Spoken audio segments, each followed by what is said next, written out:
പഴമക്കാർ അല്ലെങ്കിൽ വീട്ടിലെ മുതിർന്നവർ പറയുന്നത് കേട്ടിട്ടില്ലേ?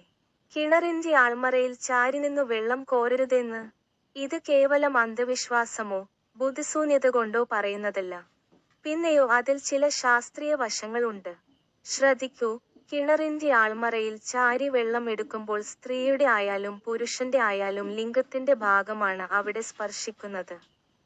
അതുകൊണ്ടുതന്നെ പുരുഷനായാൽ മൂത്രത്തിന്റെയോ ശുക്ലത്തിന്റെയോ സ്ത്രീയായാൽ മൂത്രത്തിന്റെയോ മെൻസസ് സമയമാണെങ്കിൽ അതിന്റെയോ അംശങ്ങൾ വസ്ത്രത്തിൽ ഉണ്ടാവാൻ ഇടയുണ്ട്. അതുകൊണ്ടുതന്നെ വസ്ത്രത്തിൽ രോഗാണുക്കൾ, ബാക്ടീരിയകൾ, വൈറസുകൾ ഒക്കെ ഉണ്ടാവും. വെള്ളം കോരിക്കഴിയുമ്പോൾ നിങ്ങൾ ചാരിനിന്ന ഭാഗത്തു തന്നെ അല്ലേ ബാക്കറ്റ് വെക്കുന്നത്? അങ്ങനെ ബാക്കറ്റിൽ രോഗാണുക്കളും വൈറസുകളും പകരുന്നു. ഈ ബക്കറ്റ് വീണ്ടും നിങ്ങൾ കിണറ്റിലേക്കു വെള്ളം എടുക്കാൻ ഉപയോഗിക്കുമ്പോൾ ബക്കറ്റിലെ രോഗാണുക്കളും ബാക്ടീരിയകളും വെള്ളത്തിൽ കലരാൻ ഇടവരുന്നു. ഇങ്ങനെ കിണർവെള്ളം അശുദ്ധിയാകുന്നു. അതുകൊണ്ടാണ് കിണറിന്റെ അൾമറയിൽ ചാരിനിന്നു വെള്ളം എടുക്കരുത് എന്ന് വിവരമുള്ളവർ പറയുന്നത്. എന്നാൽ ബുദ്ധിശൂന്യരായ ആളുകൾ ഇത് അവഗണിക്കുന്നു. ഇപ്പോൾ കാര്യം മനസ്സിലായല്ലോ. ഇനി നിങ്ങൾ കിണറ്റിൽ നിന്ന് വെള്ളം എടുക്കുമ്പോൾ കിണറിന്റെ ആൾമറയിൽ ചാരി നിൽക്കാതെ അല്പം മാറിനിന്ന് വെള്ളം എടുക്കുക.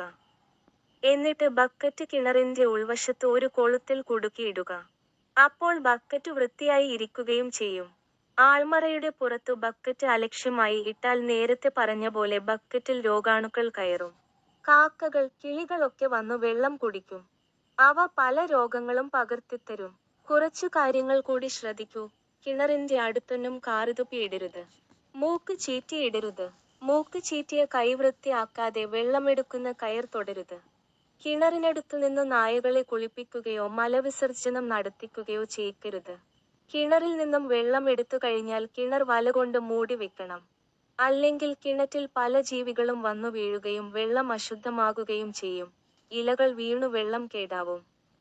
കിണറിനു ചുറ്റും പുല്ലുകൾ ഉണ്ടെങ്കിൽ അവ പറിച്ചുകളയണം.